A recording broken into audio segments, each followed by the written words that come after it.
ॐ शान्ताकारं भुजगशयनं पद्मनाभं सुरेशं विश्वाधारं गगनसदृशं मेघवर्णं शुभांगं लक्ष्मीकान्तं कमलनयनं योगिवृद्यानगम्यं वन्दे विष्णुं भवभयहरं सर्वलोकैकनाथं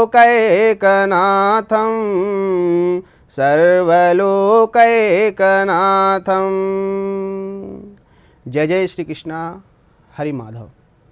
आषाढ़ी पूर्णिमा 10 जुलाई, जो कि इस बार हम सभी लोग भगवान विष्णु का पूजन शास्त्रोक्त विधि से ही करेंगे। शास्त्रोक्त विधि जो हमारे शास्त्र कहते हैं, घर में भगवान विष्णु लक्ष्मी नारायण जी की प्रतिमा अपने घर में अष्ट धातु या फिर जिस भी धातु की आप रखते हैं उनको एक पीतल के बर्तन में या फिर आप तांबे के बर्तन में रख करके स्वास्तिक बनाकर उस पर विद्यमान करें भगवान हरिहर को, और पंचामृत के द्वारा आप उनका स्नान करवाएं। पंचामृत के द्वारा जब आप स्नान करवाते हैं तो मंत्रों का भी उच्चारण आपको करना है। यद्यपि आप वेद पाठी हैं तो आप शुक्ल यजुर्वेद के 2 अध्याय के द्वारा आप भगवान विष्णु का अभिषेक करें। सहस्राशी रिखा पुरुषः सहस्राक्षः सहस्रापात शभूमि गुं सर्वा तस्पृतवा तैतिष्ठद शांगुलम्मा। इस प्रकार 2 अध्याय में मंत्र हैं, इनके द्वारा आप भगवान विष्णु के चरणों को और उनको स्नान करवाएं। स्नान के पूर्व में आप उनको तुलसी दल अर्पित करें, क्योंकि भगवान को तुलसी दल अति प्रिय, आपने कथा सुनी ही होगी। तो तुलसी दल के साथ साथ आप भगवान विष्णु को स्वर्ण आभूषण प्रदान करें। स्वर्ण आभूषण आप भगवान विष्णु को पहनाएं। आपको देना किसी को नहीं है, आपको भगवान विष्णु को समर्पित करना है। तेरा तुझको लागे, इस प्रकार से आप भगवान विष्णु को स्वर्ण आभूषण प्रदान करें। हम सभी लोग भगवान जब विष्णु की पूजा करते हैं तो आरती भी करते हैं, जगदीश जी की करते हैं। लेकिन आप भगवान, चाहे आप जगदीश जी की करें चाहे आप भगवान कृष्ण की करें, बात एक ही है।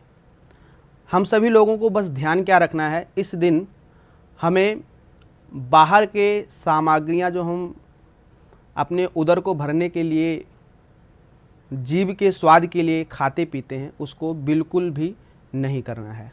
अपने केश नहीं काटने हैं, नाखून नहीं काटने हैं, भगवान के भजन कीर्तन में ही अपना पूरा दिन व्यतीत करना है।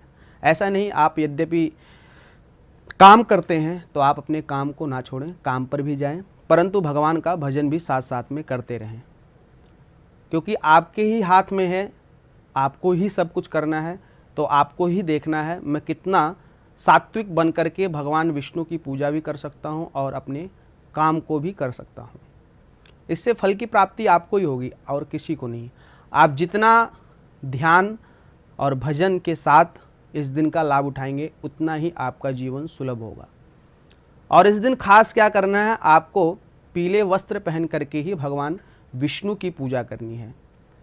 पीले वस्त्र आदि के साथ और पीले पुष्प के साथ ही आपको भगवान विष्णु का अर्चन करना है। साथ साथ में आप जब भगवान विष्णु को भोग लगाते हैं तो आप इस दिन माखन और मिश्री के साथ ही भोग लगाएं। इससे और भी दुगना आपको लाभ प्राप्त होगा, क्योंकि भगवान विष्णु को माखन मिश्री अति प्रिय है।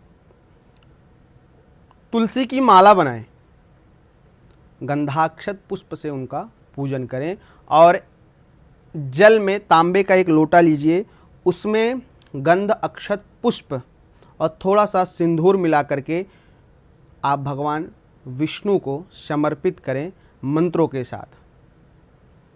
मंत्र नहीं याद है तो भगवान विष्णु का नाम ही लीजिए, या फिर कोई श्लोक भी आप बोल सकते हैं। कृष्णाय वासुदेवाय हरे परमात्मने प्रणतः क्लेशनाशाय गोविंदाय नमो नमः, या फिर ओम श्री कृष्णाय नमः, ओम श्री कृष्णाय नमः। इस मंत्र के द्वारा भी आप भगवान विष्णु का पूजन करें और गुरुओं का आशीर्वाद लें, क्योंकि व्यास पूजन भी है, गुरु पूजन भी है, और इसके साथ साथ अपने गुरुओं का आशीर्वाद भी आप प्राप्त करें और उनको यथाशक्ति जो भी आप देने के योग्य हैं उनको वस्त्रादि से अलंकृत करें, उनके चरणों को पखारें, क्योंकि ऐसा अवसर बार बार नहीं होता।